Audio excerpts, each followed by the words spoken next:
मोहब्बत और भाईचारा, सिंध का चप्पा चप्पा सभी को प्यारा। सिंध भर में यौम सकाफत पर रिवायती जोश खरोश, शहर शहर गांव गांव तकरीब का इनेकाद। सिंधी टोपी और अजरक पहने शहरियों का अपनी सकाफत से मोहब्बत का इजहार। कराची, हैदराबाद, सक्खर में भी रैलियां, नवाबशाह, खैरपुर, कश्मीर, घोटकी में भी तकरीब का एहतमाम। लोक गीतों पर शुरका का वाहलियाना रक्स।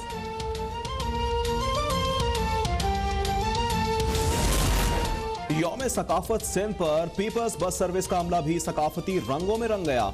कराची, हैदराबाद और लाड़काना में रिवायती सिंधी धुनों पर रक्स। हैदराबाद में 5 किलोमीटर तक सफर करने वालों के लिए किराया कम कर दिया गया। आज से मुसाफिरों से 30 रुपए किराया लिया जाएगा। यौम सकाफत सिंध पर वजीर आजम शहबाज शरीफ, आसिफ अली जरदारी, बिलावल भुट्टो, मुराद अली शाह और शर्जीला मेमन की मुबारकबाद। शहबाज शरीफ ने कहा कि सिंध की तहजीब हजारों बरस से इंसानी तहजीब में खूबसूरती का रंग भरती आ रही है। साबिक सदर ने कहा कि अमन, प्यार, मोहब्बत, इज्जत और भाईचारा सिंध की अजीब तहजीब रही है। वजीर खारजा बिलावल भुट्टो ने अपने पैगाम में कहा कि सिंध की सकाफत इंडस और इस्लामी तहजीब का हसीन इम्तिसाज है।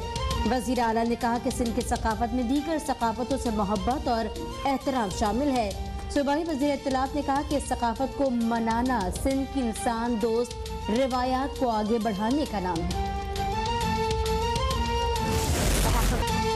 अमेरिकी कॉन्सुलेट भी सिंधी सकाफत के दिलदादा। कल्चरल डे पर सिंधी जबान में मुबारकबाद। पाकिस्तान के लोगों के लिए अमन और खुशहाली की ख्वाहिश का इजहार किया। जर्मन कौंसिल भी सकाफती रंगों में रंग गए। सिंधी टोपी पहनकर सिंधी सकाफत और पाक जर्मन दोस्ती जिंदाबाद का पैगाम दिया।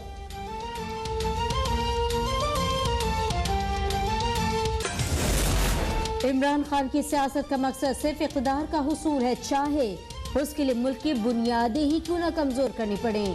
वजीर आजम शहबाज शरीफ की चेयरमैन PTI पर कड़ी तनकीद। कहा, इमरान खान का पार्लिमानी जमहूरियत के खिलाफ हालिया बयान जमहूरी निजाम पर हमलों का तसलसल है। जनरल बाजवा के रिटायर्ड होते ही तहरीक इंसाफ वालों ने झूठ और मुनाफिकत की इंतहा कर दी। नून लीग के रहनुमा अता ताड़ कहते हैं, इमरान न्याजी तो जनरल रिटायर्ड बाजवा से गैर आईनी तौर पर तहरीक अदम एतमाद को रोकने का तकाजा करते रहे। जब इंकार हुआ तो झूठे इल्जामात पर उतराए। गैर आईनी मुतालबे के बदले में पुरकशिश पेशकश की गई, जिस पर शर्म मानी चाहिए।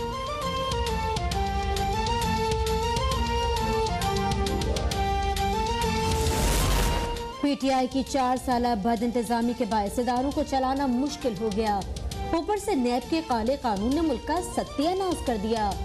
वफाकी वजीर रेलवे ख्वाजा साद रफीक की न्यूज कॉन्फ्रेंस।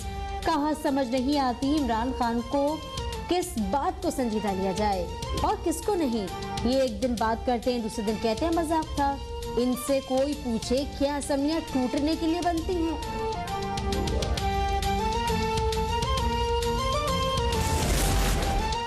इस मुल्क पर हमेशा माफिया और अमरीकी एजेंटों ने हुकूमत की। मईशत तबाह हो गई, लेकिन चंद लोगों की प्रॉपर्टीज में इजाफा हुआ। अमीर जमात इस्लामी सिराजुल हक का फैसलाबाद में जलसे से खिताब।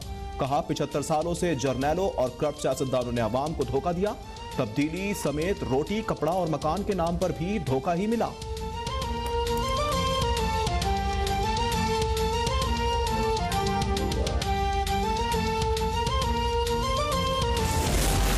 आजाद कश्मीर के बल्दियाती इंतखाबात का दूसरा मरहला।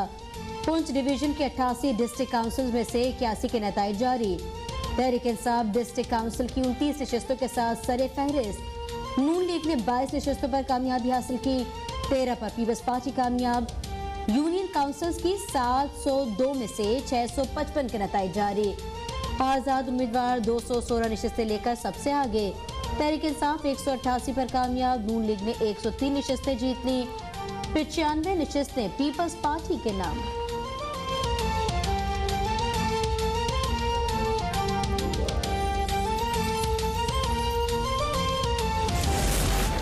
फैसल वाडा नाअहली केस में इलेक्शन कमीशन और हाई कोर्ट का फैसला कल अदम करार।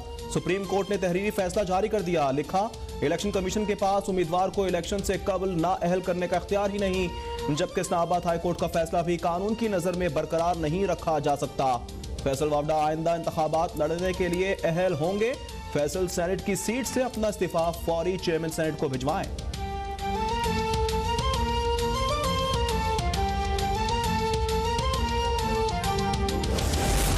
सेनेटर आजम सौती 5 रोजा रिमांड पर पुलिस के हवाले। कोयटा के जुडिशल मजिस्ट्रेट अदालत ने पीटीआई रहनुमा का 5 रोजा रिमांड मंजूर किया। तहरीक इंसाफ का आजम सौती की गिरफ्तारी हाई कोर्ट में चैलेंज करने का ऐलान। कासिम सूरी ने सवाल उठाया कि आजम सौती ने आखिर कौन सा जुर्म किया है जिसकी बुनियाद पर उन्हें ज्यादती का निशाना बनाया जा रहा है।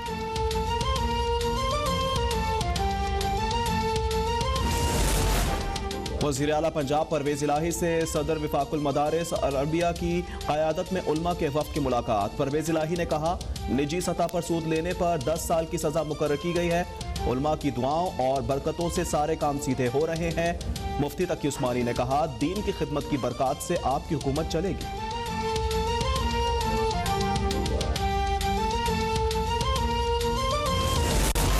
इत्तलात हैं कि काबुल में पाकिस्तानी सफारत खाने पर दौलत इस्लामी खुरासान ने हमला किया।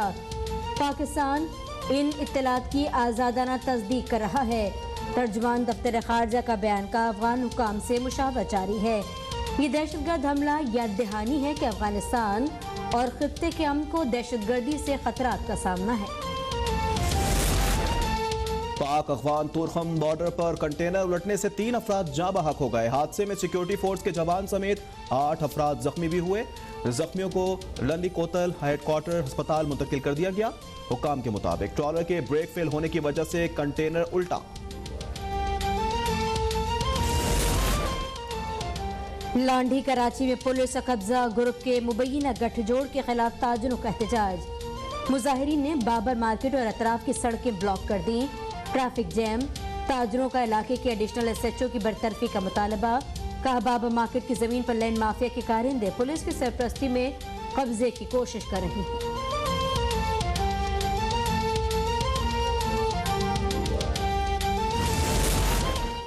रावण में जहनी और जिस्मानी मफलूज लड़की से ज्यादती की कोशिश करने वाला मुलजिम गिरफ्तार। मुलजिम रियाज लड़की को ज्यादती के लिए करीबी खेतों में ले गया। ताहम पुलिस ने महल्लेदार की इत्तला पर कार्रवाई करते हुए मुलजिम को पकड़ लिया। मुकदमा दर्ज। तहकीकात के लिए मुलजिम को जेंडर क्राइम सेल के हवाले कर दिया गया।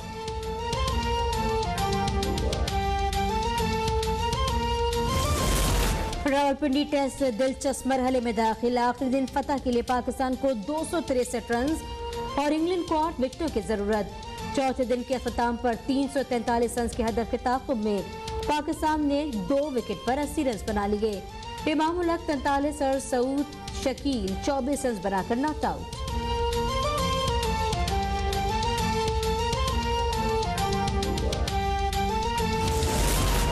और football world cup pre quarter final के मैचेस जारी। आज पहला मैच रात 8 बजे दिफाई चैंपियन फ्रांस और पोलैंड के दरमियान खेला जाएगा। दूसरे प्री क्वार्टर फाइनल में इंग्लैंड का सेनेगाल से टाकरा रात 12 बजे होगा।